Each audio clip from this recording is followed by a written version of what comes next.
여러분 미칠 것 같은 고민 다들 있으시죠? 혼자 고민하지 마세요. 그 고민 우리 모두의 것이니까요. 김태형 상담소 나를 미치게 하는 것들을 시작하겠습니다. 와. 안녕하세요. 김맹국입니다. 안녕하세요. 상담사 신성미입니다. 안녕하세요. 심리학자 김태형입니다. 네, 오늘은 홍보 하나 하고 시작하겠습니다. 김태형 상담소 나를 미치게 하는 것들 공개 방송 겸 강연회를 진행합니다. 지난번에 몇 월이었죠? 한 3개월 전인 것 같은데 6월? 네. 지난번 6월에 한국인의 마음속에는 우리가 있다. 이 신간 특집 강연을 했었는데요. 뒤풀이와 강연 모두 다 좋았다고 하셔가지고 저희가 3개월에 한 번씩은 공개 방송 겸 공개 강연회를 준비하려고 합니다. 이번 강연회는 9월 12일 저녁 7시 종로온이라는 곳에서 진행할 예정이고요. 선착순 40명만 참가하실 수 있습니다. 현재 지금 한 25명 정도 참가 신청이 벌써 끝났어요. 그래서 15명밖에 안 남았습니다. 빨리 신청하셔야 되고요. 이 방송이 아마 저희가 8월 29일 날 촬영하는데 31일 날 나갈 겁니다. 그때는 또 마감이 있을 수도 있다.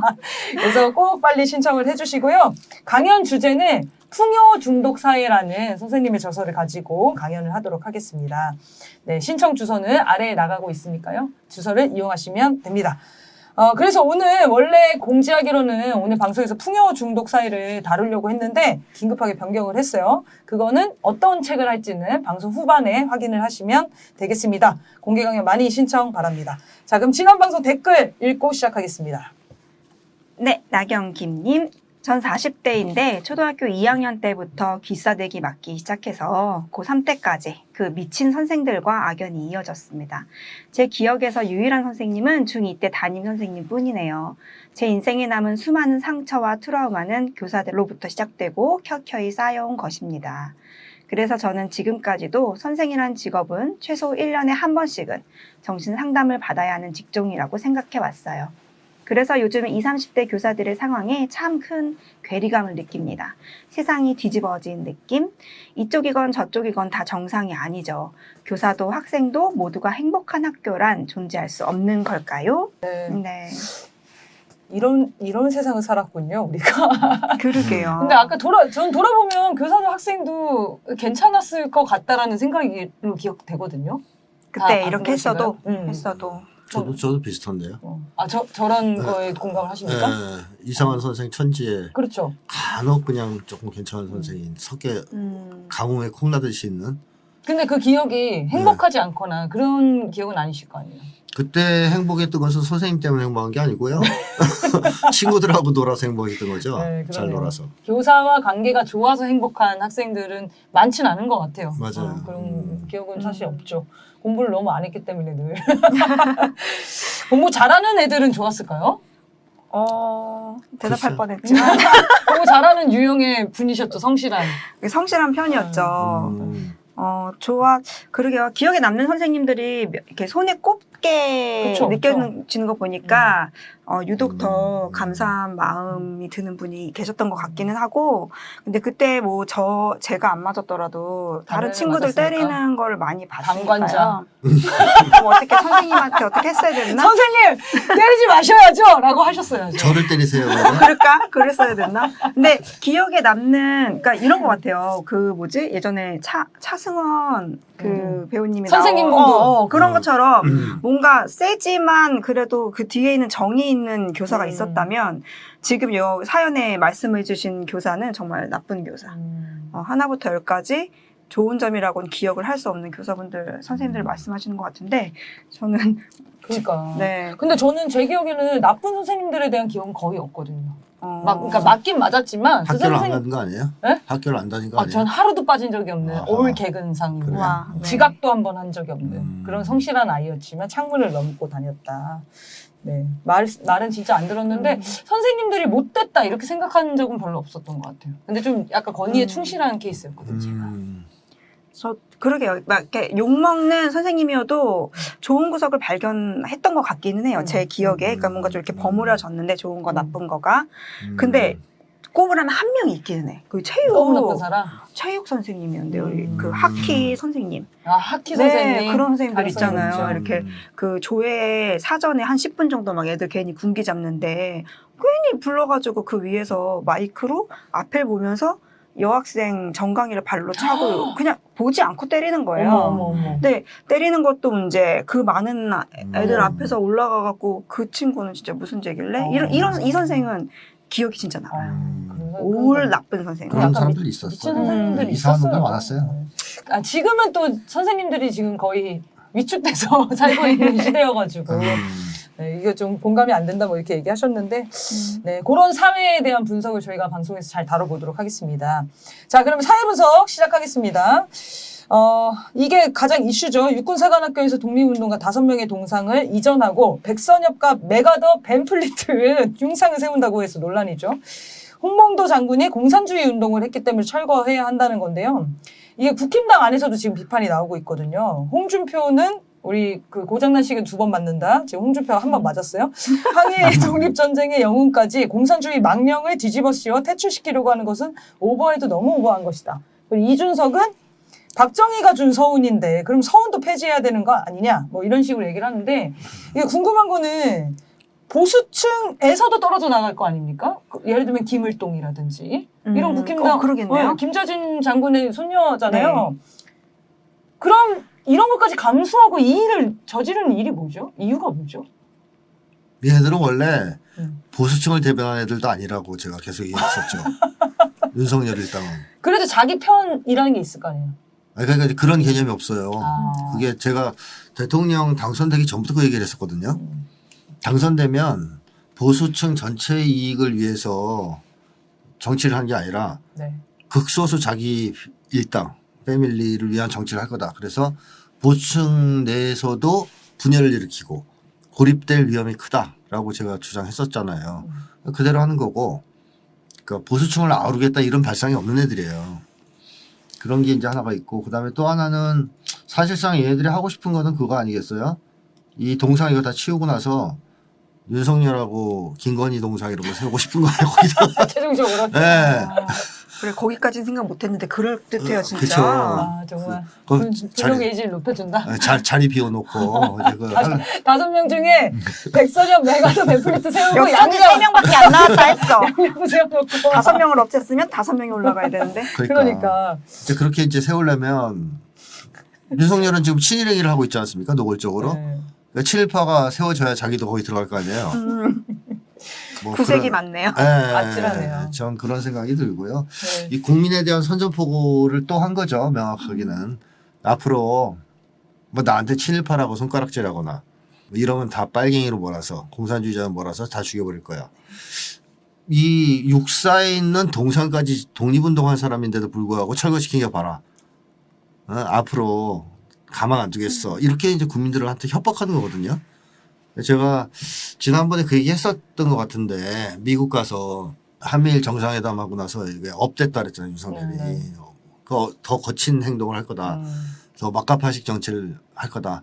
한마디로 이제 더 폭주할 거다 이런 얘기를 했었지 않습니까? 이건 진짜 폭주 그 자체인데요. 아니, 정말. 폭주하잖아요. 지금 정말 보세요. 폭주예요. 내가 폭주한다 그랬잖아요. 생각지도 못한 얘기예요.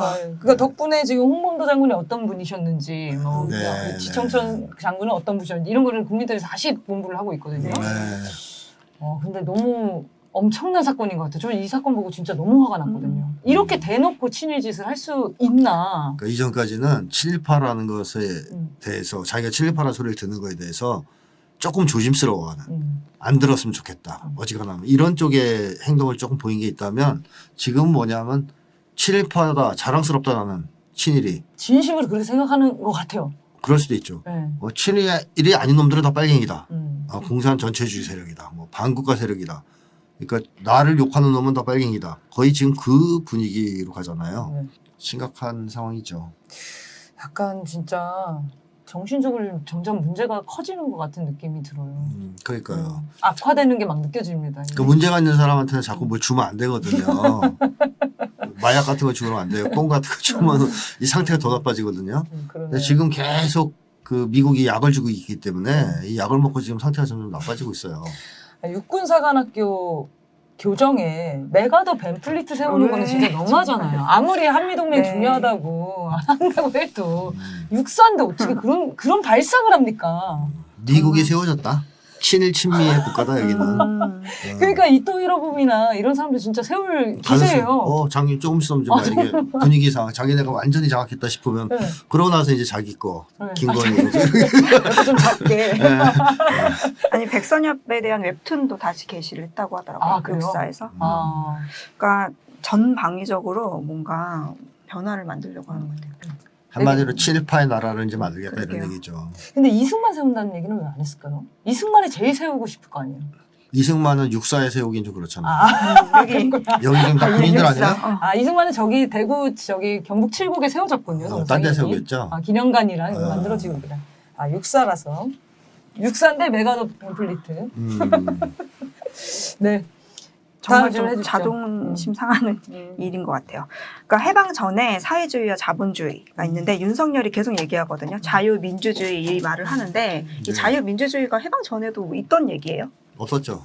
그 당시엔 그런 무슨 말은 얘기예요 안 이게? 썼죠. 자유민주주의? 자유민주주의 가치를 지킨 사람들의 동상을 세운다 뭐 이런 지금 주장이거든요. 친일파를 이제 동상을 세우겠다 이런 얘기를 돌려서 하는 건데요. 사실 좀 엄격하게 얘기하자면 경제 제도를 놓고 볼 때 자본주의와 사회주의가 갈리는 거죠. 네. 그렇죠. 자본주의는 사적 소유, 그러니까 생산수단이나 사적 소유를 허용하는 사회고 생산수단이라 그러면 뭐 토지라든가 공장이라든가 은행이라든가 뭐 이런 걸 이제 생산수단이라고 합니다. 이윤을 창출하는데 이용될 수 있는 수단들. 그걸 이제 개인이 자유롭게 살 수 있는 사회가 바로 이제 자본주의죠. 자본주의는 생산수단을 가진 자본가와 그걸 가지지 못한 노동자로 보통 이제 계급이 나뉘잖아요. 사회주의는 자본주의하고 어떤 점에서 경제 시스템이 다르냐 하면 생산수단을 개인이 소유할 수 없게 하는 것이죠. 그래서 개인 소유를 금지합니다. 그래서 자본가 계급은 있을 수가 없고요. 그냥 다 노동자, 쉽게 얘기하면 그런 사회가 이제 사회주의인데 이 보통은 생산수단을 장악한 계급이 그 사회 국가도 장악하거든요. 힘이 제일 세기 때문에. 그러다 보니까 자본주의 사회에서는 자본가 계급들이 보통 국가를 장악하게 되고 사회주의에서는 이제 보통 노동당이나 공산당이 장악을 하게 되는 거죠. 그리고 정치 제도로서는 이제 민주주의와 독재로 갈릴 수가 있죠. 그래서 독재는 쉽게 얘기하면 전체 국민의 이익을 대변하는 것이 아니라 극소수의 이익을 대변하는 걸 독재라고 그래요. 제가 볼 때 그 형태를 가지고 얘기하는 건 아니라고 생각하거든요. 네. 전체 국민을 대변하느냐 아니면 자기 것만. 자기 이익을 대변하는 극소수 집단에. 그래서 백성이 정말로 주인이 되는 정치를 하면 그 민주주의거든요. 그렇다 보니까 경제 시스템은 사회주의인데 거기서 민주주의를 추구할 수도 있죠. 네. 그런 걸 이제 사회민주주의라든가 사회주의적 민주주의라고 그러고요. 자본주의인데 거기서 또 민주주의 시스템을 도입할 수도 있어요. 그걸 뭐라고 보통 부르냐 하면 부르주아 민주주의나 자유민주주의라고 그래요. 그러니까 부르주아 민주주의를 채택한 나라들이 주장하는 이념이 바로 이제 자유민주주의죠. 그래서 그런 개념 자체는 사실 유럽에서 봉건제 말기에 혁명을 막 일으키려고 그러잖아요. 시민혁명. 그래서 우리가 레미제라블 이런 거 보면 막 싸우지 않습니까? 그게 왕들하고 귀족들하고 싸우는 거예요. 봉건제를 타도하기 위해서. 그 당시에 이제 봉건제를 지배했던 왕족, 귀족 이런 사람들은 땅 같은 걸 다 독점하고 있으면서 자본가들이 장사를 못하게 괴롭혔어요. 공장 같은 거 만들고 하면은 세금 막 딱딱 때리고 협조 안 해주고 막 이러니까 자본가들 입장에서는 봉건제도가 싫은 거죠. 그래서 타도해야 되겠다. 근데 그 자본가들이 대체로 어디서 살았냐? 도시에서 살았습니다. 그래서 시민혁명이라고 할 때 자본가가 주축이 된 도시에 있는 사람들이 혁명을 일으켰기 때문에 보통 시민혁명이라고도 하는데 농민하고 힘을 합쳐가지고 농민들도 싫었으니까 봉건제가 혁명을 일으켜서 봉건제를 타도하죠. 그게 이제 프랑스 대혁명, 뭐 영국에서의 명예혁명. 우리나라로 치면 갑신정변 이런 건가요? 갑신정변이 그 유사한 거예요. 네, 그런 걸 시도한 거예요. 그런데 그때 나온 이념이 이제 자유민주주의예요. 왜냐하면 자유를 주장했기 때문에. 그래서 자유민주주의를 주장하는 사상가들이 제일 먼저 주장한 자유는 사상의 자유였죠. 당연히. 왜냐하면 중세 봉건제 시절에는 사상의 자유가 없었거든요. 그러니까 하느님을 중심으로 세상을 바라보는 기독교적 세계관이 지배하고 있었던, 즉 종교가 지배하던 시절이고 그것을 거부하거나 반대하면 이단으로 몰리거나 마녀로 몰렸습니다. 그래서 죽였어요. 그러니까 거기에서 피해를 엄청 받았을 거 아니에요. 뭘 하려고 그러면 자꾸 이단으로 몰고 이러니까. 그래서 사상의 자유를 주장하기 시작했고, 그러면 이제 사상의 자유가 보장되려면 언론 출판 집회 결사가 자유 같은 것도 필요하고 또 다른 자유도 필요하고 하면서 이제 자유를 강조하게 하기 시작한 거죠. 그러면서 자유민주주의 이념 그걸 실현하기 위해서 뭐 상권분립제도라든가 어떤 의회 시스템이라든가 뭐 이런 것들을 도입하려고 싸웠기 때문에 그런 것들을 합쳐서 자유민주주의라는 개념이 이제 처음에 탄생한 건데, 여기서 우리가 하나 확인해야 될 것은 그것이 그러니까 자본가 계급이 내세웠던 이념이라는 거죠. 이게 우리나라에서는 언제 그럼 시작했다고 봐야 되는 거예요? 이 자유민주주의가 만들어졌다라고 그냥 정립이 됐다라고 볼 수 있는 그 이념이? 네. 이념은 수입이 됐겠죠. 받아들여서 네. 윤석열이 실제. 주장대로면 지금 우리가 자유민주주의인데 독립운동 때도 아마 프랑스 대혁명의 어떤 선언문이라든가 그쵸, 주장한 사람들이 미국 있었겠죠. 독립운동에서의 뭐 그런 선언문이라든가 이건 들어왔겠죠. 거기에 자유민주주의 이념이 많이 나와 있단 말이에요. 그런 건 읽었겠죠. 근데 그 당시에 이제 명시적으로 자유민주주의라는 말은 안 썼죠. 그럼 우리가 48년도에 그런 정부를 수립하고 나서 네. 친일파들이 다시 정권을 잡았기 때문에 이 자유민주주의도 아닌 거 아니에요? 아니죠. 저희는? 자본가들이 그냥 정상적으로 뭐 이렇게 한국은 일단 사상의 자유를 인정하지 않잖아요. 그렇죠. 그때부터 그런 거죠. 파쇼예요. 네. 그 자유민주주의하고 아무 인연이 없어요. 그럼 파쇼네. 네, 파쇼. 파쇼 사회네. 처음부터 파쇼 체제였어요. 그러네요. 사상의 자유를 인정하지 않는데 무슨 그 자본주의, 그 이게 자유민주주의입니까? 핵심인데. 이게 핵심인데. 네. 유럽에서도 그것 때문에 나온 이념인데 이걸 인정 안 하면서 무슨 자유민주주의입니까? 그래서 해방 이전에는요, 사회주의 계열의 독립운동가들 또는 뭐 약간 이제 자본주의를 지향하는 네. 독립운동가들이 다 있었거든요. 그렇죠. 근데 이 두 세력이 서로 뭐 죽일 듯이 싸우고 나중에 우리가 잡으면 다 죽여버릴 거야 이런 적은 한 번도 없어요. 약간의 갈등이 있다 하더라도 전반적으로 협력을 했습니다. 왜냐하면 민족해방이 제일 중요했기 때문에 독립이. 그래서 임시정부를 보더라도 좌파 우파가 합쳐서 같이 만들었죠. 네, 그렇죠. 그리고 임시정부가 내세웠던 강령 같은 거 보세요. 굉장히 사회주의 내용이 많아요. 네, 지금도 실현이 안 된 게 네, 맞아요. 정말 지금 보면 되게 급진적이고 저거 빨갱이 강령 아니야? 네, 뭐. 남쪽에서 볼 때. 그런 정도였고 뭐 신간의 같이 좌우 합작 운동도 있었고요. 그러니까 해방 이전까지의 좌우 대립은 없었다고 보면 돼요. 독립이 더 중요했기 때문에. 독립을 위해서 힘을 합치는 관계였고요. 그래서 그 당시에 임시정부에 있었던 사람들이나 이런 독립운동가들이 꿈꿨던 것은 좌파 우파가 힘을 합쳐서 통일 독립국가를 건설하는 게 꿈이었어요. 뭐 꼭 사회주의다, 꼭 자본주의다 이걸 가지고 싸운 적은 없다 이거입니다. 근데 해방 이후에 이게 이제 바뀌기 시작한 것은 언제부터냐? 미군이 들어오면서입니다. 미군이 들어오면서 미국이 반공을 내세우죠. 그리고 실제로 공산당을 탄압하기 시작하면서 그때부터 이승만이 분위기 파악한 거예요. 이 친미 세력파니까. 원래 이승만은 처음에는 공산주의 칭찬도 했던 사람이에요. 어록들 찾아보시면 나와요. 초기에는 우호적이었어요. 여기 못 들어가겠는데 육사에? 초기에는 그랬다는 거예요. 초기에. 왜냐하면 임시정부의 분위기가 독립운동 계열의 분위기가 그랬고 한국 사회의 분위기도 그랬습니다. 해방 직후에 미군 들어왔을 때죠. 미군정에서 어떤 사회제도가 더 좋냐라는 여론조사를 국민들 대상으로 미군정이 실시한 거예요. 그랬는데 사회주의가 좋다고 대답한 사람이 80%가 넘었거든요. 네, 압도적이네요. 압도적이었죠. 미군 정부 지금 부정하는 상황인데. 거기에다가 뭐 공산주의가 좀 더 많아요. 사회주의만 한 80% 넘어요. 그럼 그 당시에 한국 사회 분위기는 전반적으로 사회주의 우호적이었다는 얘기예요. 네. 근데 언제 바뀌냐? 이승만이 미국을 등에 업고 공산주의자, 사회주의자를 무차별적으로 탄압하고 죽이기 시작하면서 분위기가 바뀝니다.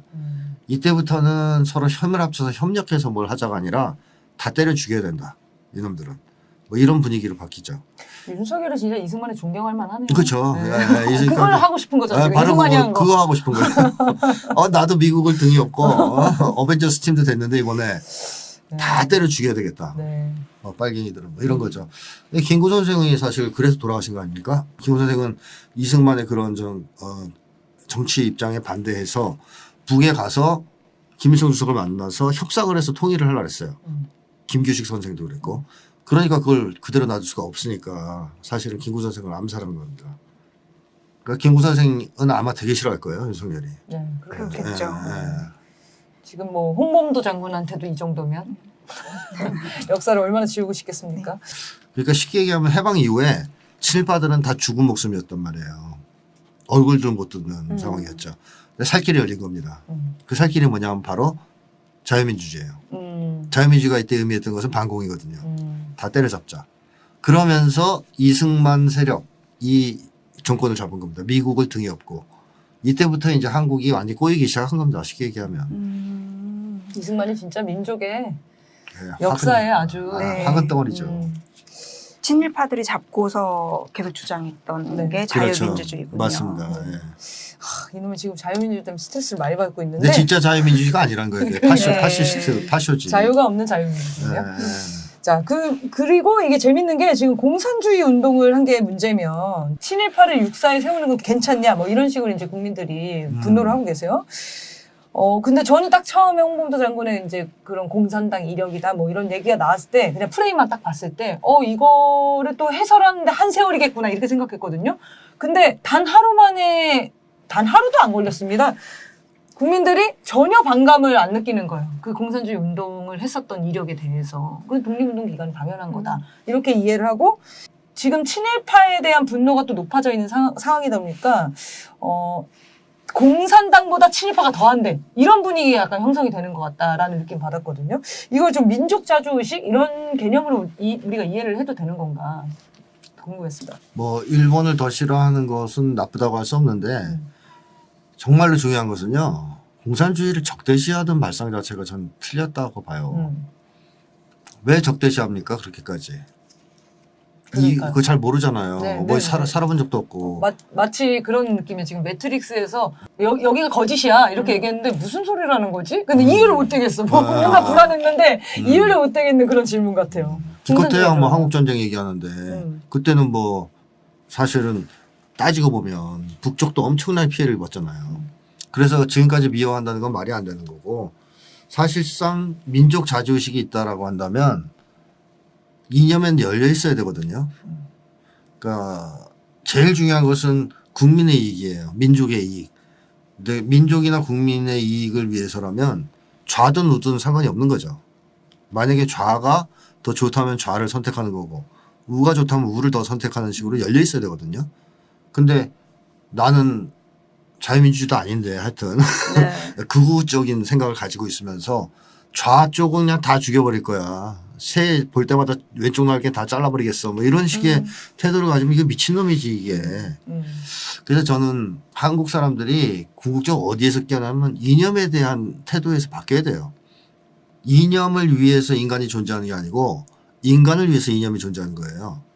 그러니까 이념은 인간을 위해서 있는 것이지. 그럼 우리가 선택하면 되는 거거든요. 네. 좌든 우든. 무조건 배척할 이유도 없고 무조건 받아들일 이유도 없습니다. 근데 그런 입장에 서 있는 나라가 아니다. 대한민국이. 지금 적어도 다른 나라들은 그런 어떤 사상의 자유가 보장되고 있기 때문에 명목상으로는 뭐 사회주의, 공산주의 별게 다 있어요. 일본에도 공산당 있잖아요.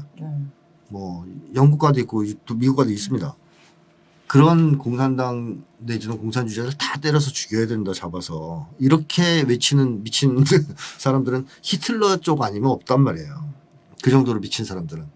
그러니까 우리 한국은 정상적인 국가가 아니다. 그런 점에서 보면. 그래서 저는 우리 한국 사람들이 사회주의 공산주의를 대하는 태도도 이제 바뀔 때가 됐다고 생각하고 또 하나 여기서 생각해 봐야 할 것은 해방 전에는 더 의미가 달랐다는 거예요. 해방 전에는. 지금은 뭐 사람들이 한국 전쟁을 겪었네 뭐 어쨌든 이런 게 그 당시엔 그것도 없었어요. 그렇네요, 진짜. 그래서 그 당시에 사회주의는 유행이었단 말이에요. 젊은 사람들 사이에서. 조금만 의식이 있고 깨어 있고 똑똑하면 다 사회주의를 공부했던 시절이에요.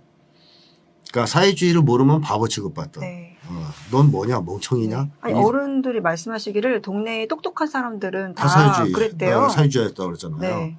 뭐 심지어 처칠도 그랬잖아요. 젊었을 때 사회주의 아닌 놈은 뭐 가슴이 뜨겁지 않았던 뭐 이런 식으로 얘기할 정도로 2차 세계대전을 전후해서 또는 그 전까지 사회주의는 세계적으로 굉장히 큰 유행을 탔고 거기에 대해서 그렇게까지 적대시하지 않았다는 겁니다.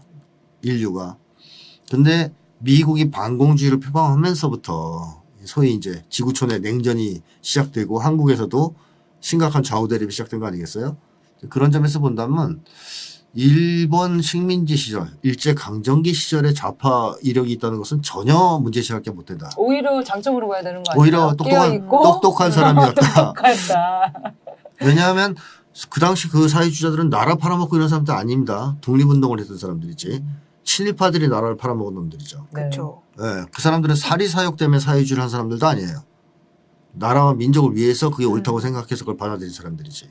그렇다면 문제가 없는 거죠. 오히려 친일파들이 문제죠.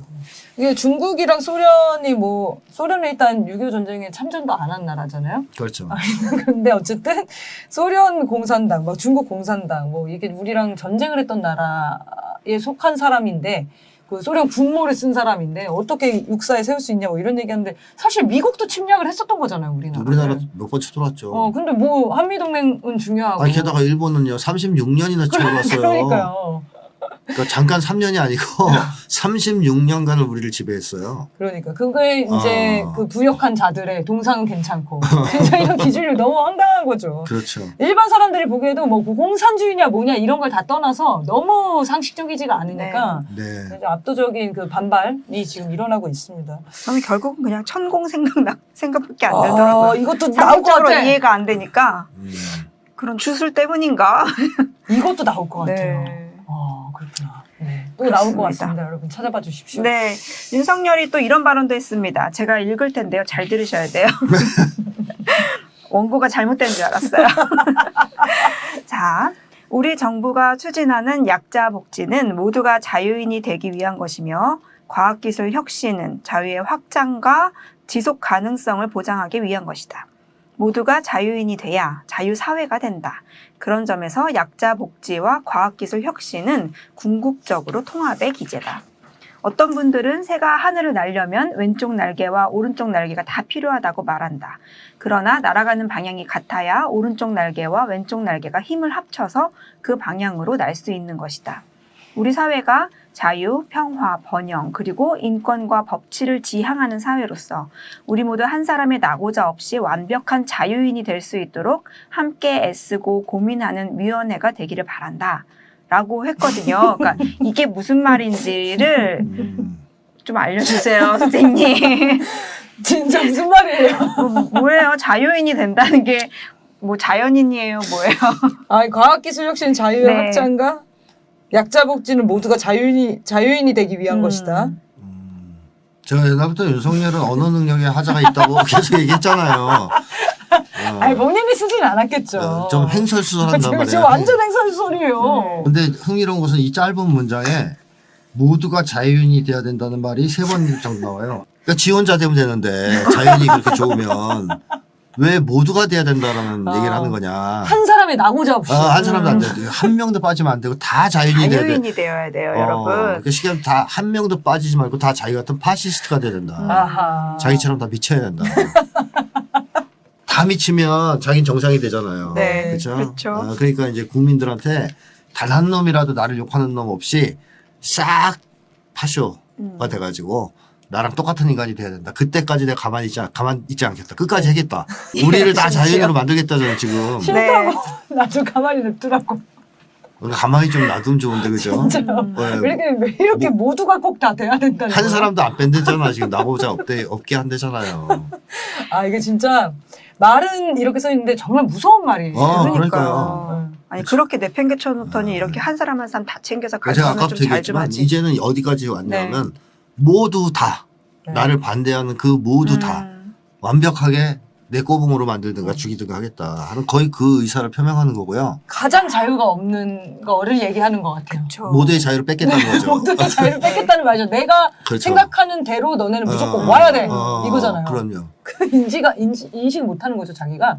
자기 정말 이게 자유라고 생각하는 그게 거죠. 자유라고 생각하는 거예요. 얘는. 네. 자, 그게 이제 있고 그다음에 여기서 재밌는 게 이 새 얘기인데요. 네네네. 옛날 이영희 씨가 그 얘기했잖아요. 새우는 좌우의 날개로 난다. 음. 그랬더니 이제 그거 비꼰 거 아니에요. 네. 가는 방향이 날아가는 방향이 같아야 되는데 새가 원래 날아가야 되는 방향은 국민을 위해서 국민의 행복과 이익을 위해서 날아가야 되겠죠.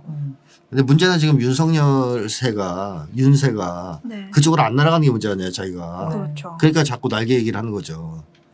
그래서 말이 안 되는 소리를 하고 있는 거고 그다음에 설사 날아가는 방향이 달라 좌우가.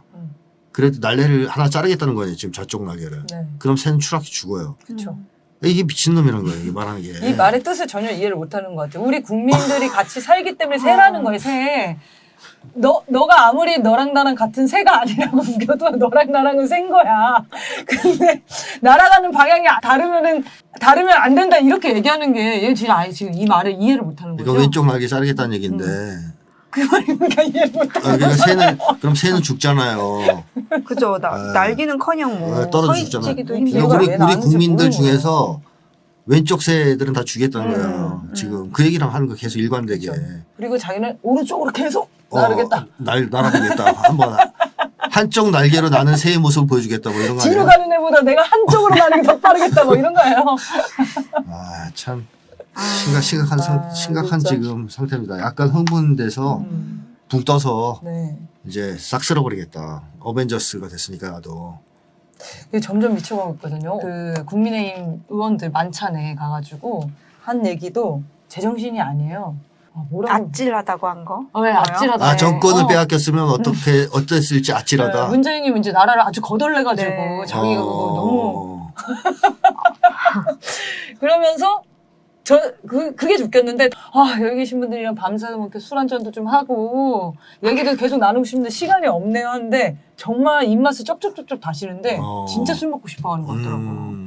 근데 얘가 어쨌든 대통령의 언어가 공식 언어잖아요. 이제는 아예 막 가죠. 아예 뭐 신경 쓰는 게 없는 것 같던데요. 국민의힘 화이팅 막 했어요. 그러니까요. 선거도 이겨야 된다. 이거 탄핵 사유잖아요. 그렇죠. 근데 전혀 개의치를 않아요. 제가 그래서 막 한다니까 이제 폭주.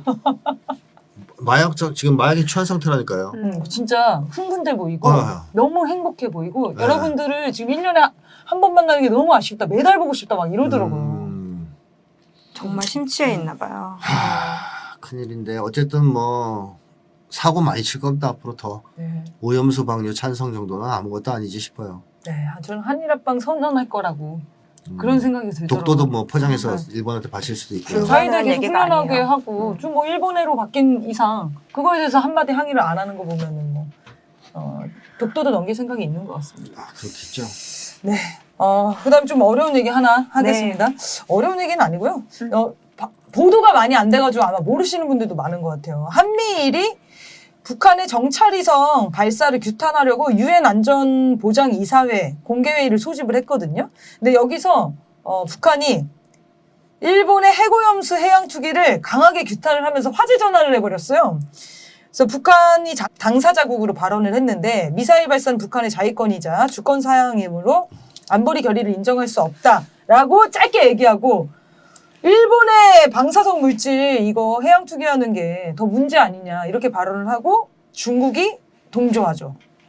그리고 일본이 이제 항의를 했는데 재밌는 그때 이제 미국과 한국이 아무 말도 안 했다는 거예요. 침묵. 네, 침묵을 했다는 거예요. 옹호를 했어야 되는데 지금 상황이면 네. 북한이 정말 세게 한 방 먹인 것 같다 보여주는데 그래서 최근에 지금 유엔 안보리에서 북한 제재하는 결의안들이 다 무산되고 있잖아요. 중국과 네. 러시아. 그렇죠. 하나만 하죠. 그래서 아예 상정을 안 하려고 해요, 미국이. 오랜만에 이거 소집한 거라고 하더라고요. 그런데 가서 해고염수 때문에 완전 대통 한 방 다시 당했는데 먹고 왔어요. 이 북중러가 강하게 지금 유지되는 흐름 네. 그 이유를 뭐라고 생각하시는지 그러니까 단순히 이제 사람들을 한미일에 이제 맞서서 그러니까 군사적으로 그런 정도로 생각하시는 분들이 많은 것 같거든요. 일단 허를 찔렸다 이렇게 봐야 되겠죠. 그러니까 설마 정찰위성 갖고 거기서 오염수 얘기를 꺼내리라고는 상상을 못했던 건데요. 제가 딴건 몰라 이런 건 좀 배워야 된다고 생각해요. 허를 찌르잖아요. 화재 전환. 네, 그냥 딱 한마디 하고 갑자기 일본을 막 가잖아요. 네. 거기에 중국까지 끼어들고 막 이러면서 일본이 아주 곤욕을 치렀죠. 그리고 미국과 한국은 그 순간 당황해서 아무 말도 못했다는 건데 왜 그러냐면 유엔에서 이걸 옹호하는 거는 파장이 만만치 않거든요. 그러니까 그냥 일국 정부에서 대사가 뭐 회먹겠다 하는 거 달라요. 이거는 안보리 회의에서 한국과 미국이 공식적으로 일본의 오염수 방류를 찬성했다. 그럼 국제 문제로 더 시끄럽게 번질 그러네요. 위험이 있어요. 그러니까 입 다물고 그냥 모른 체 한 거예요. 걱정돼서 후폭풍이 이거 그래도 세계의 눈치는 보긴 하네요. 나가면. 유엔 같은 데서 좀 보는 거죠. 그나마. 그런 게 이제 하나가 있고 그다음에 이제 좀 말씀하셨듯이 북중러가 왜 이렇게 강고하게 단결해 나가고 있느냐 하는 것은 일단 미국이 그동안 세계를 호령해 왔지 않습니까? 언제부터 그게 가능했냐면 사회주의가 무너지면서부터 소위 사회주의 진영의 붕괴라고 하는 80년대 후반, 90년대를 거치면서 미국이 유일 패권 국가로 등장했죠. 그리고 소련이 91년에 망했습니다. 그러면서 미국의 시대가 열렸는데요. 미국이 이제 세계를 완전히 쥐고선 자기 마음대로 휘두르는. 근데 미국이 이렇게 마음대로 세계를 호령하다가 군사적으로 쳐들어가기도 하고 또 경제적으로 수탈하기도 하면서 자기들 마음대로 조물락조물락 해왔잖아요. 근데 그것이 한계에 도달하기 시작했습니다. 자체 내에서 이제 한계에 도달하기 시작해요. 자본주의는 내적 모순이라는 게 있습니다. 그 내적 모순이 가장 대표적인 게 너무 부자들이 돈을 갖다가 쓸어 담아서 양극화가 심화되면 수요가 없어지잖아요. 수요가. 그러니까 수요가 없어지면 자본주의 무너지거든요. 네.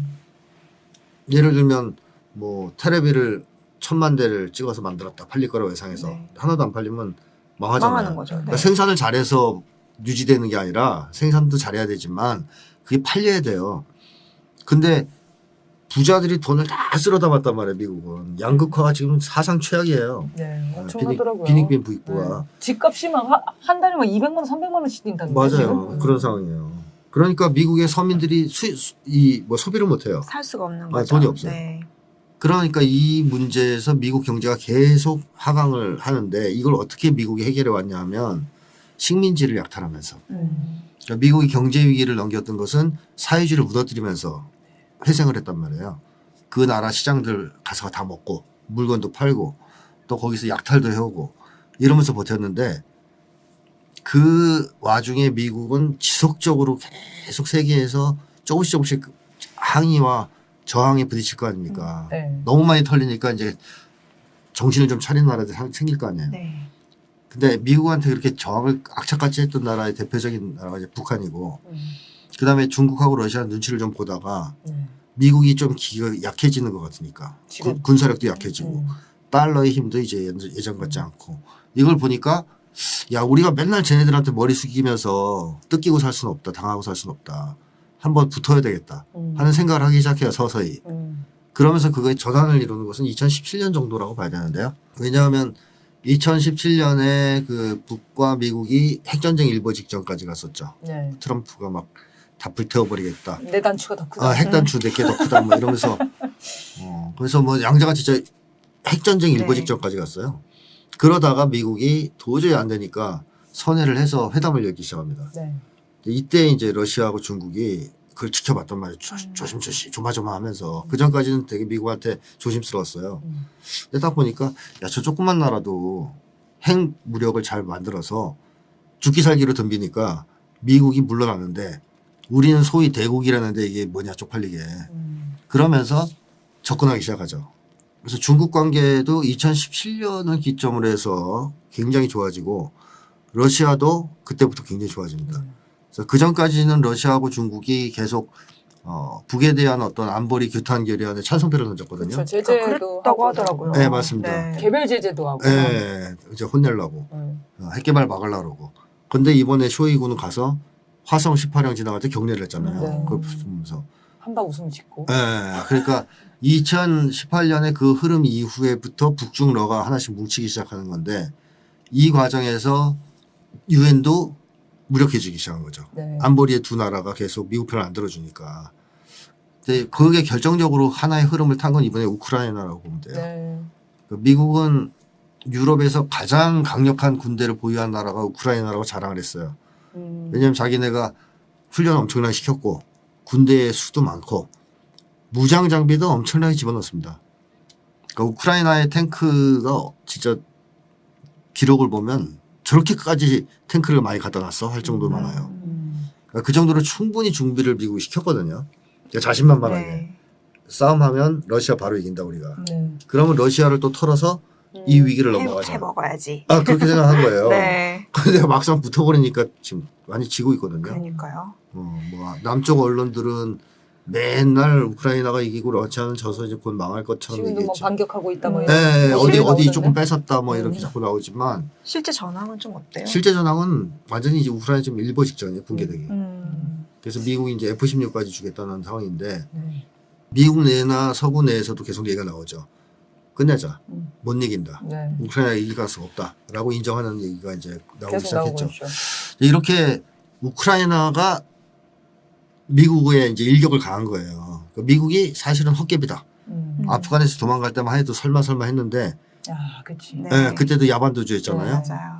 또 우크라이나에서 털리는 거 보니까 다른 나라들 힘 받은 거죠. 만천하에 드러나 예, 그게 버렸어요. 이제 남미에서 분위기 떴다 이제 우리도 한번 중동에서 뜨고 우리 지금. 한번 해보자 이러면서 지금 남미는 다 좌파들이 정권을 잡고 핑크타이드라 그래서 근데 중동에서는 사우디가 미국에 이제 배신을 했죠. 네, 브릭스에 가입했던데. 브릭스 뭐 들어왔어요. 네. 난리 났던데 지금. 황당하게 그냥 미국 말을 안 듣는 정도가 아니라 브릭스에 네. 가입해버렸어요. 브릭스가 사실은 미국에 반대하는 진영 국가들의 어떤 경제연합체라고 봐야 동맹이죠. 되거든요. 그래서 브릭스에도 가입하고 그러니까 아프리카도 또 분위기 떴어요. 이것 봐라. 이제 미국 별거 아니네. 한번 해보자. 그래서 니제르에 쿠데타 일어나고 뭐 세계가 막 난린데요, 대륙마다. 몇 개 국가가 연이어서 반미, 그렇죠. 예, 반 프랑스 쪽으로 이제 정권 교체가 됐죠. 그런 흐름이 계속 형성되는데 지금 그 선두에 쉽게 얘기하면 미국을 반대해서 일극 체제를 무너뜨리고 다극 체제라고 보통 얘기하는데 사실은 쉽게 얘기하면 드디어 힘이 지배하는 약육강식의 세계가 아니라 상호 존중과 평화. 지구촌. 지구촌이 진짜 네. 서로 많이 살 길이다. 사이좋게 지내자. 네. 그러니까 누가 뭐 대장 해먹고 막 남들 뜯어먹고 이러는 맞아. 세상이 아니라 그냥 정의가 지배하고 도덕이 지배하는 그런 정상적인 국제관계를 만들어보자. 거기에 뜻을 합친 나라들이 이제 모이기 시작한 거예요. 네. 그 선두에 북중로가 있는 거고 미국으로서는 지금 난리가 났죠. 야 여기서 무너지면 우리 끝난다 라고 생각하는 거예요. 그래서 이렇게 무리하게 한미일 동맹을 맞습니다. 밀어붙이는 거죠. 이제 원래는 그 근간이 나토였거든요. 네. 근데 나토가 이번에 우크라이나에서 다 깨졌어요. 털렸어요. 그 쉽게 말하면 무력하다라는 네. 게 드러났고 유럽 나라들이 나토에서 발을 뺍니다. 미국하고 같이 놀아서 좋을 게 하나도 없다. 계속 손해만 보고 있으니까. 우리가 손해만 본다. 그렇죠. 뭐 그렇게 해서 이제 나토가 굉장히 약화됐어요. 그럼 미국 입장에서는 군사동맹이 없습니다.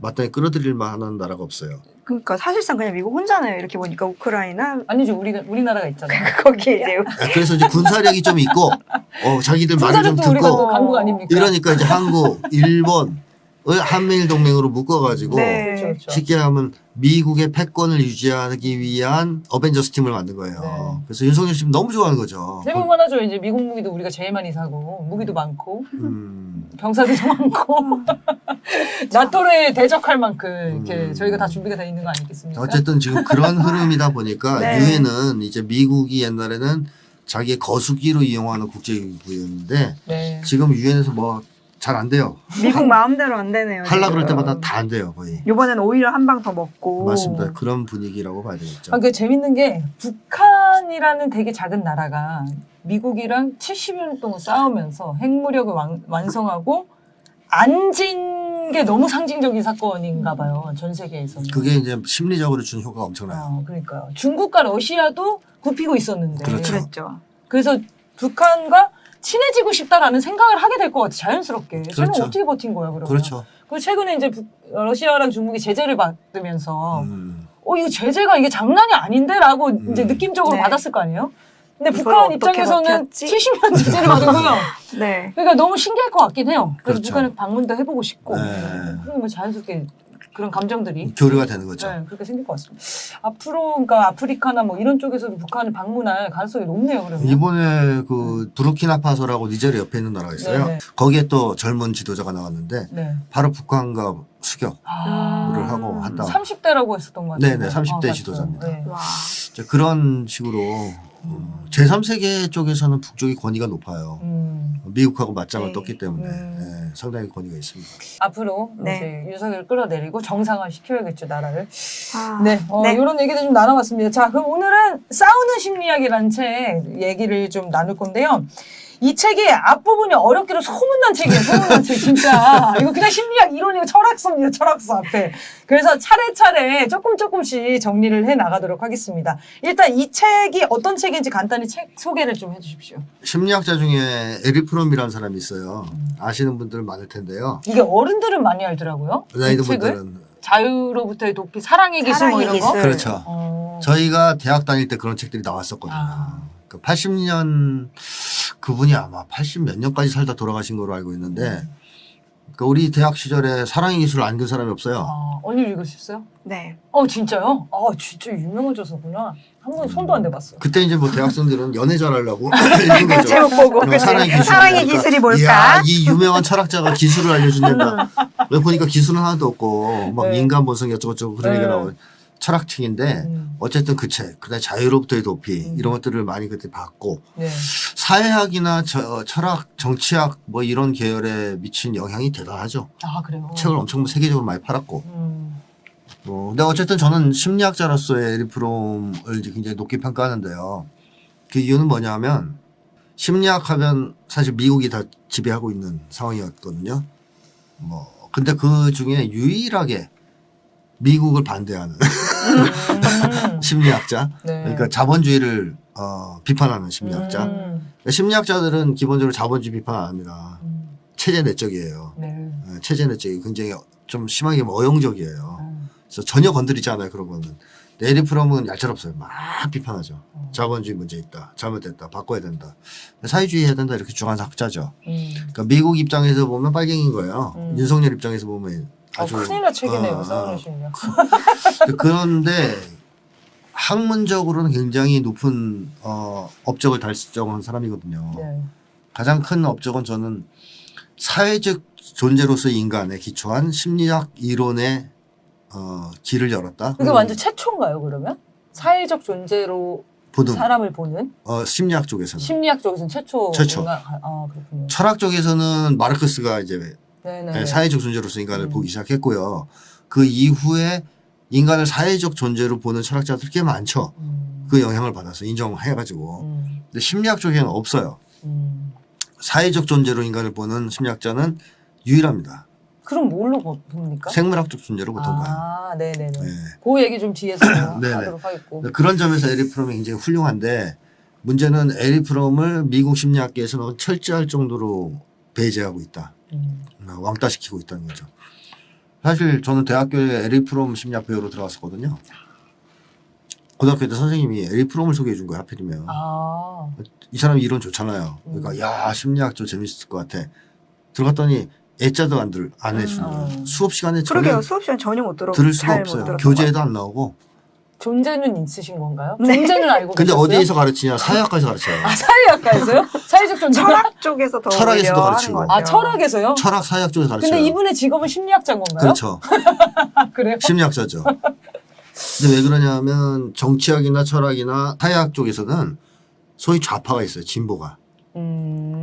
진보. 가르치는 사람들 중에도 중에서도 진보적인 사람도 있어요. 네네. 그러니까 에릭 프롬을 좋아하죠. 네. 근데 심리학은 진보가 없어요. 야, 그렇구나. 심리학에 뭐 진보 심리학 들어봤어요? 있다는 거? 진보 심리학이라는 건 처음 들어보긴 하는데. 들어보지도 못했을 거예요.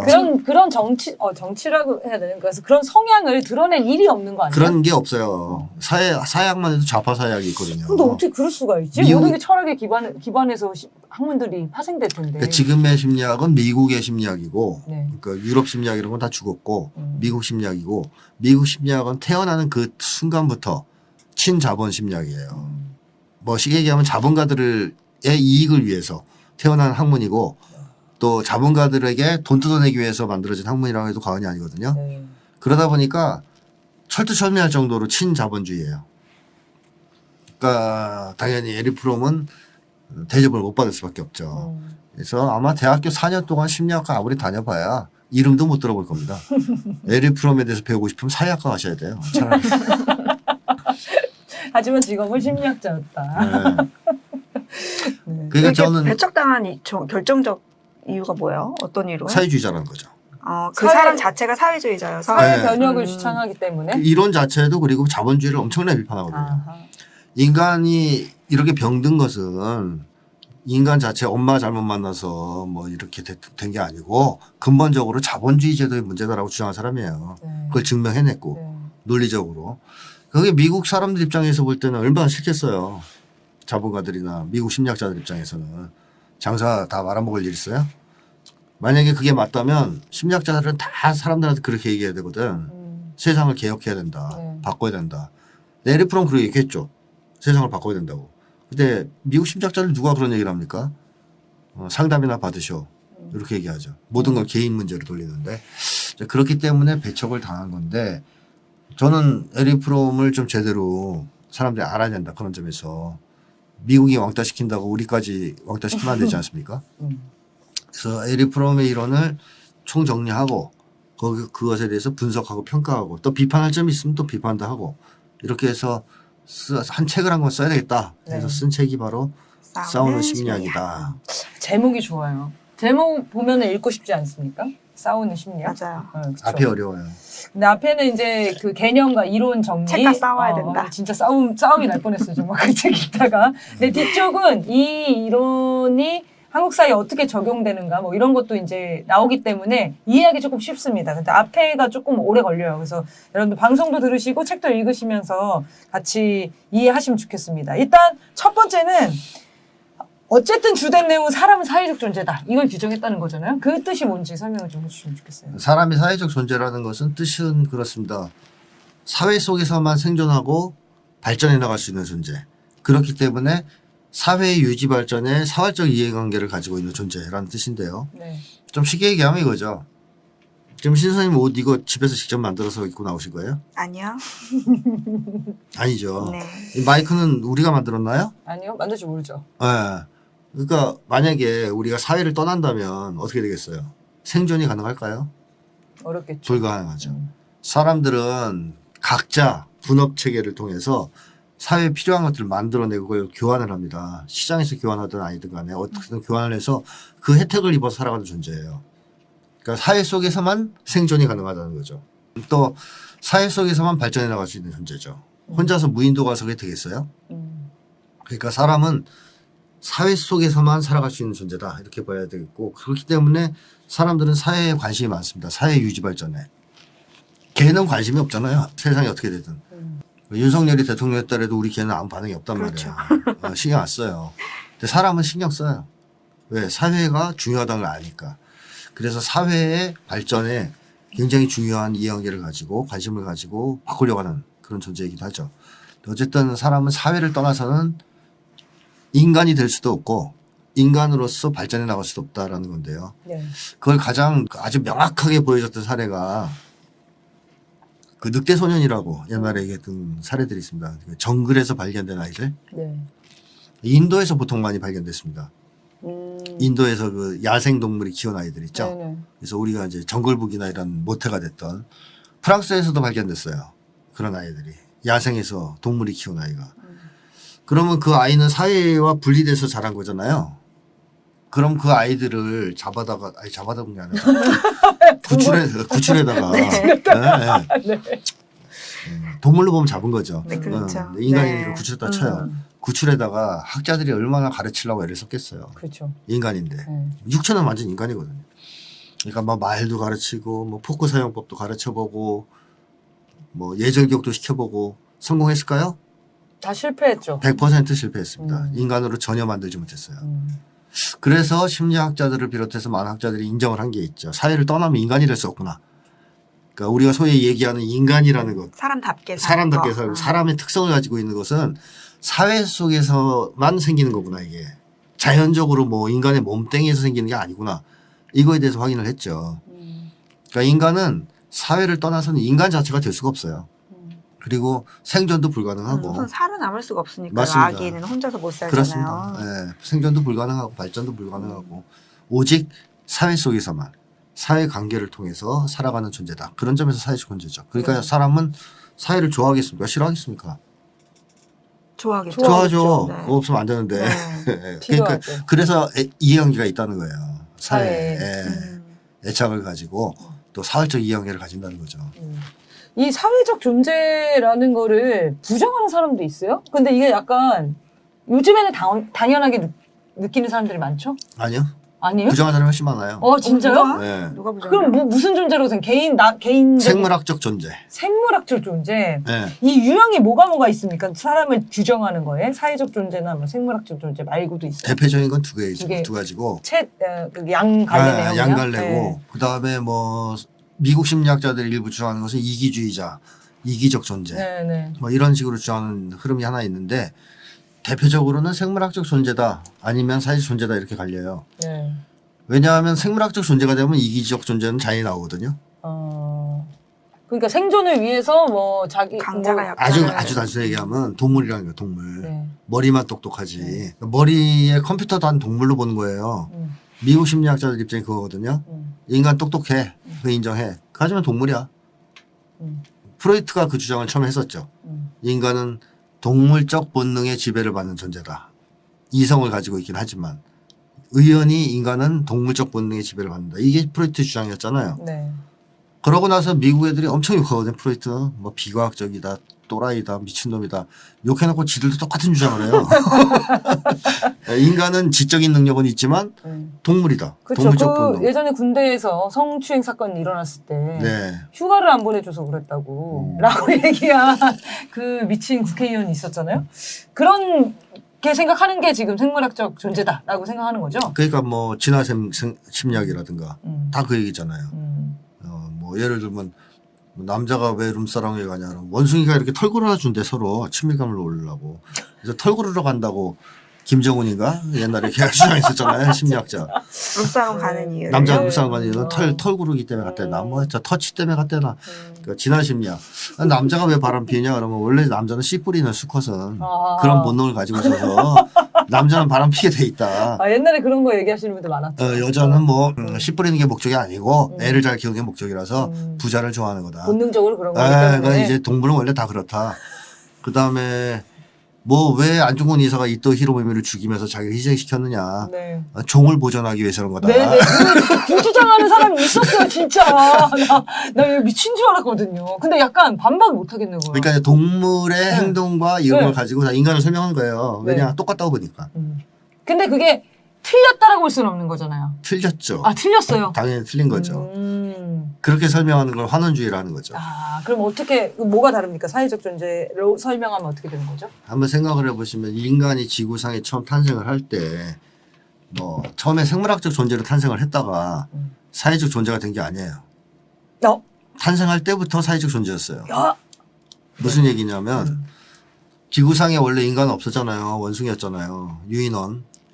유인원에서 한 유인원이 갑자기 뭐 번개를 맞았는지 외계인이 왔는지 해서 인간이 됐어. 똑똑한. 그래서 얘 유인원이 또 한 명씩 되는 애들이 있을 거 아니에요? 살다 보니까 야 우리 혼자 살면 좀 불리하네. 모여서 사회를 한번 만들어 볼까? 그래서 사회를 만들었다. 계약을 해서. 이게 사회계약설인데 그게 맞아요? 아니요.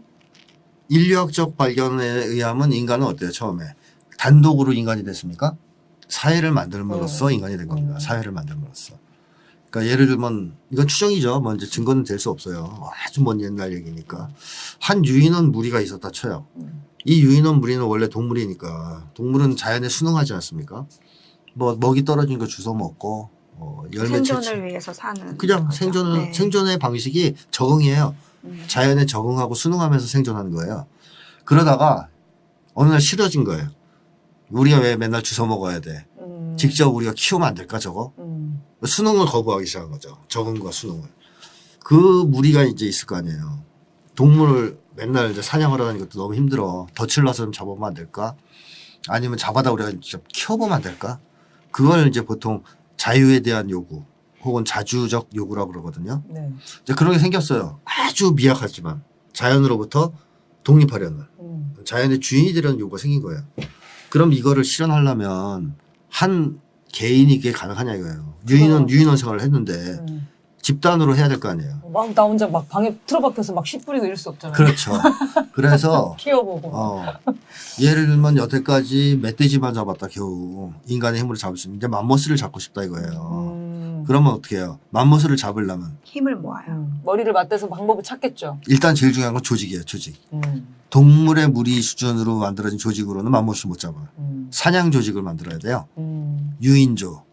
돌팔매조, 금을 던지는 조, 뭐 뒤에서 칼로 쑤시는 조, 뭐 등등 이렇게 조를 짜야 되잖아요. 네. 인간관계를 재조정해야 됩니다. 이게 엄청난 의의를 가지는 건데 처음에 동물들은 본능에 의해서 관계를 맺거든요. 여왕개미, 뭐 일개미, 뭐 병정개미가 있잖아요. 그럼 태어나서 야 회의를 해보니까 네가 여왕개미 하는 게 좋겠어. 그래서 여왕개미가 되고 너는 일개미가 맞겠네. 그래서 서로 이렇게 해서 일개미가 되고 이런 게 아니에요. 그렇죠. 그냥 본능에 의해서 그렇게 태어나서 관계가 형성되는 거예요. 얘들은 수천 년이 지나도 관계 안 바뀌어요. 똑같은 걸 반복하거든요. 근데 인간은 처음에 그걸 거부한 거죠. 처음으로. 본능에 의한 관계 맺기를 거부하고 목적의식적으로 관계를 맺기 시작한 거예요. 맘모스를 사냥하는데 유리한 쪽으로 우리가 조직을 한번 해보자. 관계가 바뀌는 거죠. 자, 이렇게 해서 분업체계가 만들어지면 동물 무리하고는 차원이 다른 사회가 탄생합니다. 아주 기초적인, 원초적인. 네. 근데 이런 식의 사회, 동물 무리하고는 차이가 나는, 질적으로 차이가 나는 사회가 탄생하는 과정은 곧 언어의 탄생이기도 하죠. 네. 왜냐하면 언어가 없으면 그런 사회를 유지할 수가 없어요. 동물 무리의 신호는 본능적 집단, 동물 무리를 이끄는 데는 충분하지만 목적의식적인 집단인 관계를 맺는 집단인 사회를 운영할 수는 없어요. 그걸로. 그래서 언어가 생겨요. 또 의식도 발전하죠. 맘모스 잡으려면 머리 있으면 써야 될 거 아니에요? 그래서 의식의 탄생, 언어의 탄생, 사회의 탄생, 인간의 탄생은 동시적입니다. 그러니까 제가 말씀드리고자 하는 요지는 이거죠. 처음에 지구상에 인간이 탄생하는 것은 사회의 탄생이라는 거예요. 네. 인간은 사회를 만들므로써 인간이 된 거지 인간이 만들어지고 나서 사회가 나온 게 아니에요. 그러니까 인간은 아예 태어날 그 순간부터 지구상에 탄생하는 그 순간부터 사회적 존재입니다. 이 점에 대해서 이제 서구 학자들은 이해를 못하는 사람들이 너무 많은 거죠. 네. 이거는 뭐 한두 번 들어가지고는 이해는 못하겠어요. 어떻게 다들 이해하셨나요? 이해하셨습니까? 이래서 이 책이 진도가 잘 안 나갔다는 겁니다. 일단 사회적 존재에 대한 얘기를 좀 나눴고요. 네. 그러면 사회적 존재가 되는 이유까지 얘기를 해주신 것 같아요. 그렇죠. 원래부터 그랬던 거예요. 원래 인간이 탄생 자체가 사회적 존재로서 세상에 출현했다. 그렇죠. 사회적 존재이기 때문에 인간이 된 거고. 그렇죠. 네. 그 얘기죠. 네. 그러면 오늘은 지금 시간을 보니까 다 하긴 또 어렵겠습니다. 자, 이기적인 존재. 이렇게 보는 사람들이 많잖아요. 이 예전 유명한 책이죠. 이기적 유전자. 네. 다 읽은 사람이 없어요. 똑똑했어요. 만난 사람이 없습니다. 시작한 사람은 봤지만 다 읽은 사람은 본 적이 그 없는데. 얘기 또 안 하는 사람이 없어요. 네, 안 하는 사람이 없죠, 정말. 네. 그래서 이기적인 존재가 인간의 본성이다, 인간의 본질이다 이렇게 주장을 많이 하잖아요. 네. 이걸 어떻게 반박합니까? 그러니까 생물학주의자들이 그 주장을 하는 거예요. 생물학주의적 입장에서 보면 동물의 본성은 생존 본능밖에 없어요. 그렇죠. 개체 생존을 추구하는. 네. 그러면 이기주의자는 거죠. 내가 살아남아야 되니까. 인간에다 그걸 적용하면. 네. 근데 문제는 저는 그렇게 얘기를 하고 싶은데 동물하고 인간하고 자꾸 비교하는 이 바보들 있잖아요. 예? 진화심리학자 같은 애들. 걔네들이 얼마나 바보냐 하면 사자가 노루를 죽이는 것이 악이에요? 그러니까 아무것도 먹을 수 없죠. 네. 그러니까 제 얘기는 거야. 사자가 당연히 사슴 그렇게 잡아먹는 되는 거죠. 것은 살기 위한 생존의 한 형태의 본능이에요. 먹고를 하려고. 그렇죠. 뭐 아기가 있어서 사슴 죽이는 거 아니에요. 프로이트는 근데 그걸 악이라는 거예요. 아, 그래요? 인간이 악인 것은 동물적 본능 때문이라 했어요. 동물은 악이지 않냐 이거죠. 왜 사자가 노루를 죽이냐 이거예요. 근데 웃긴 얘기라는 거죠. 거기 어떻게 동물의 같이 세계에는 판단을 넣지? 선악이 들어갈 수가 없어요. 본능에 따라서 죽이고 죽고 그렇죠. 하는 먹이 건데. 사슬이 고정되어 그렇죠. 있는 건데. 인간의 사회가 탄생했을 때부터 선악의 문제가 제기되는 거죠. 이기주의와 이타주의 혹은 공동체주의의 문제가 제기되는 거고 사회 이전의 사회, 동물 세계에서는 제기될 수조차 없는 문제입니다. 가치를 부여하냐 안 부여하냐네요. 그건 인간이 하는 거니까. 근데 그 사회에 좀 쉽게 얘기하면 이런 거죠. 안중근 의사 얘기하면서 애들이 종의 보존 때문에 그런 행동을 한다. 네. 이렇게 얘기하잖아요. 그 이제 로빈새 이런 거 보고 하는 얘기인데 아하. 로빈새가 매가 오면 한 놈이 나가서 대신 죽는다는 거 매한테 종을 살리려고. 네. 안중근 의사가 그 로빈새라는 거잖아요. 근데 로빈새가 그 행동을 할 때 내가 우리 집단을 위해서 내가 스스로 목숨을 바쳐서 희생하고 우리 집단을 살리겠다는 의식을 갖고 한 걸까요? 아니죠. 본능적으로. 본능에 따라 한 거예요, 그냥. 그 로빈새는 누가 될 수도 있어요. 그냥 본능에 따라 나간 거예요. 안중근 의사도 그런 본능에 의해서 이토 히로미를 가서 쏴준 걸까요? 아니죠. 목적의식적으로 한 거죠. 자기가 그 행동을 하는 것이 자기한테 손해가 된다. 개인적으로는. 내가 죽을 수도 있다는 걸 알고 있어요. 근데 집단과 나와의 관계, 민족과 나와의 관계를 목적적으로 의식적으로 그걸 알고 자기의 목숨을 바치겠다고 선택한 겁니다. 이런 행동과 로빈스가 가서 매한테 이렇게 들이대는 거하고 질적으로 똑같습니까? 그게 내용적으로 전혀 다르죠. 그러니까 동물과 인간이 형태상으로 비슷하다. 뭐 곰이 뭐 때때로 앞발을 들잖아요. 그럼 직립보행한다고 말할 수 없는 것처럼 모습이 유사하다 조금 그런다 그래서 그걸 동물을 가지고 설명한다는 것은 있을 수 없는 일이지 사실은. 근데 그런 짓을 주기자기 한다는 것이고 인간이 이기주의자라고 하는 주장도 사실 그런 생물학주의 뿌리가 있어요. 어차피 인간이 동물이라면 다 이기적일 거 아니냐 이거예요. 개체 생존을 추구하니까. 네. 간혹 이제 약간 종의 생존을 추구하는 놈들이 있어서 이타적 행동도 하지만 자기 무리네. 자기 무리를 살리려고 하지만 기본적으로는 이기적이다. 왜? 자기가 살려고 할 테니까. 네. 그렇게 주장하는 거고 또 미국 심리학자들은 그런 것까지 들이대지는 않는다 하더라도 미국에서 수많은 연구를 해보니까 다 인간은 이기적으로 나오더라. 그래요. 아, 이기적, 그게 통계가 있어요? 아니 통일하는 조사하면 이기적이잖아요. 한국 사람들 이기적이지 않아요?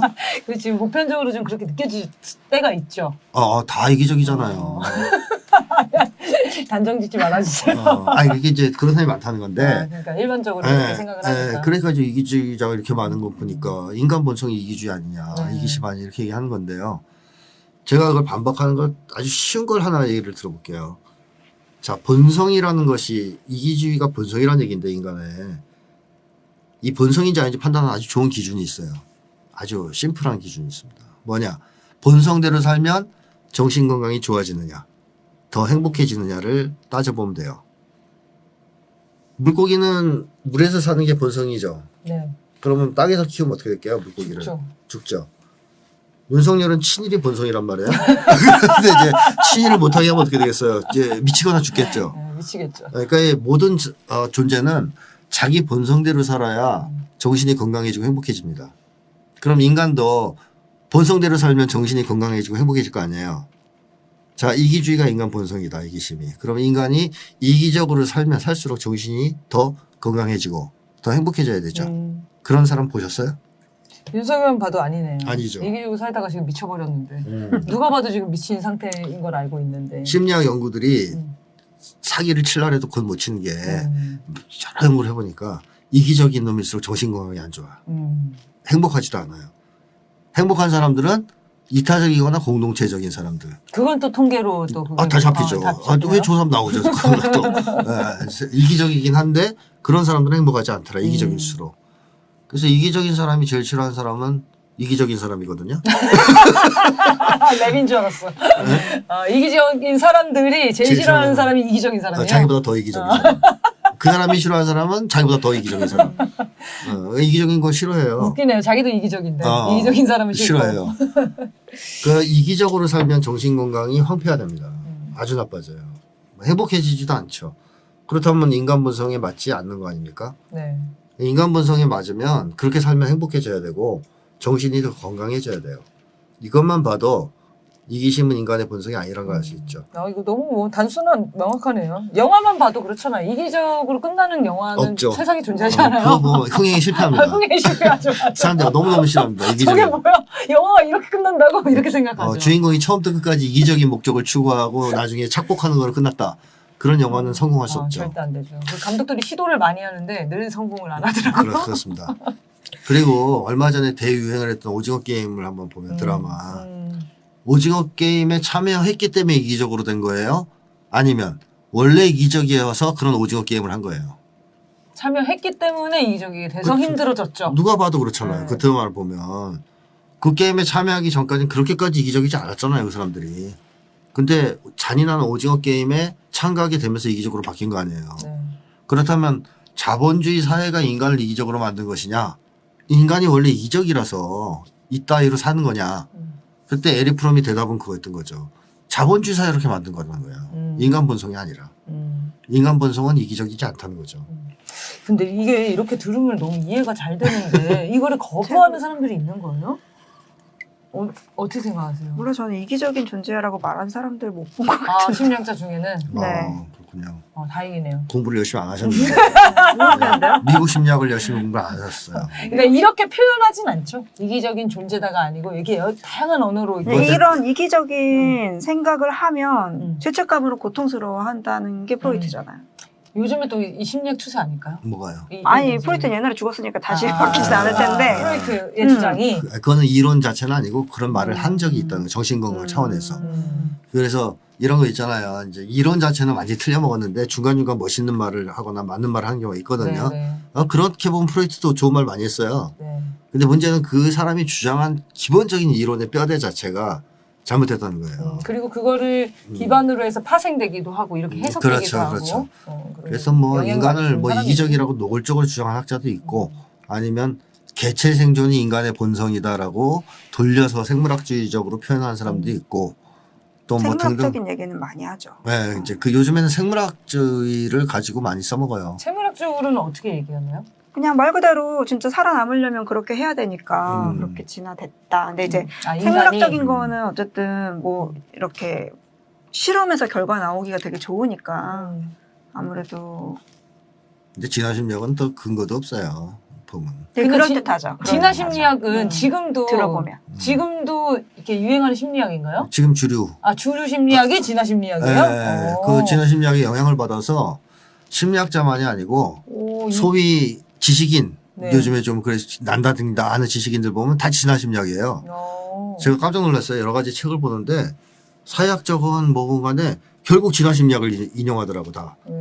진화심리학적으로 설명해 보면 그 정도로 유행이라는 건데요. 진화심리학이 처음에 원조가 뭐냐면 사회진화론이거든요. 네. 소셜 다이니즘이라 그래가지고 다윈의 진화론을 사회에 적용시킨 이론이에요. 그게 언제 나왔냐? 1900년대 초반에 나왔습니다. 그리고 그 이론을 제일 좋아해서 받아들인 국가 그 정치 세력이 있어요. 나치예요. 나치가 받아들였어요. 자기가 더 뭐 이런 거 우월하다. 아닙니까? 왜냐하면 그렇죠. 우생하게 사는 거. 그 적자생존 양육강식 주장한단 말이에요. 인간 사회도 동물이랑 똑같다. 얼마나 좋아요. 그래서 나치가 그걸 받아들여서 널리 퍼뜨렸습니다. 그래서 사회 진화론이 세계적으로 상당히 유행을 했어요. 그때. 일본 놈들도 좋아했죠. 그러다가 나치가 지면서 들어갔어요. 그런 주장을 하는 게.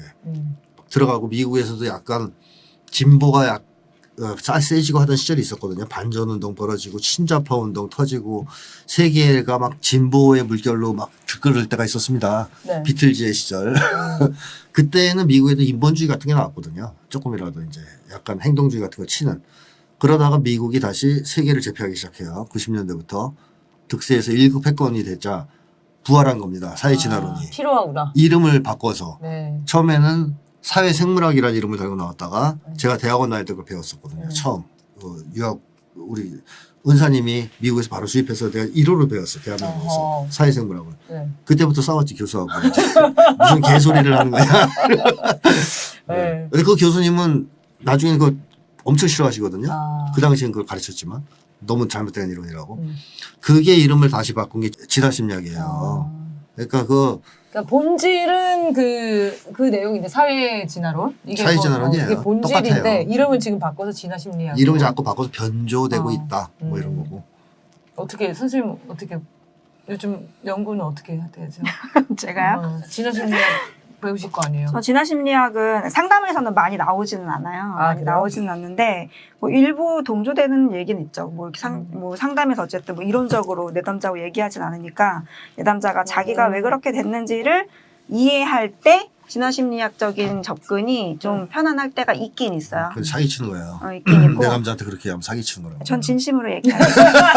왜냐하면 네. 이론이 틀렸기 때문에. 생물학적인 거는 뭐 그런 거 그러니까는 이렇게 살면서 어쨌든 너가 생존하기 위해서 불안이 어떻게 작동하느냐 뭐 이런 거 설명할 때 사용되는 부분이 있죠. 상담에서는 사실 많이 사용될 일은 없겠네요. 아니에요. 이렇게 초반에 어쨌든 이 기전 자기가 왜 그러는지를 설명할 때 자기도 모르게 되는 부분들이 있잖아요.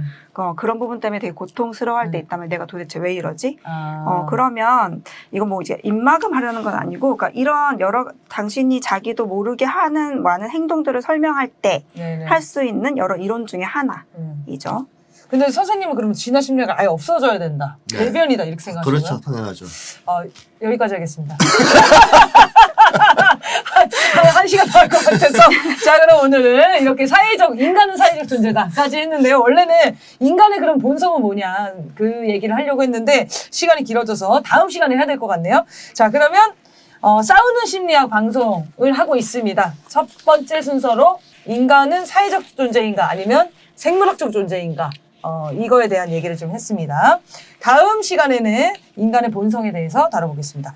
자, 9월 12일 7시에 진행되는 풍요 중독사의 공개 강연 신청 많이 해주시면 고맙겠습니다. 신청 주소는 아래 주소로 나가고 있습니다. 여기로 신청을 해주시면 됩니다. 여러분의 미칠 것 같은 고민들도 기다리고 있습니다. 짧은 사연이라도 저희가 꼼꼼히 챙기니까요. 많이 보내주시고요. 아래 나오는 메일 주소로 보내주시면 되겠습니다. 캡처하세요. 네, 요 메일로 보내주십시오. 오늘 방송 여기까지 하겠습니다. 감사합니다.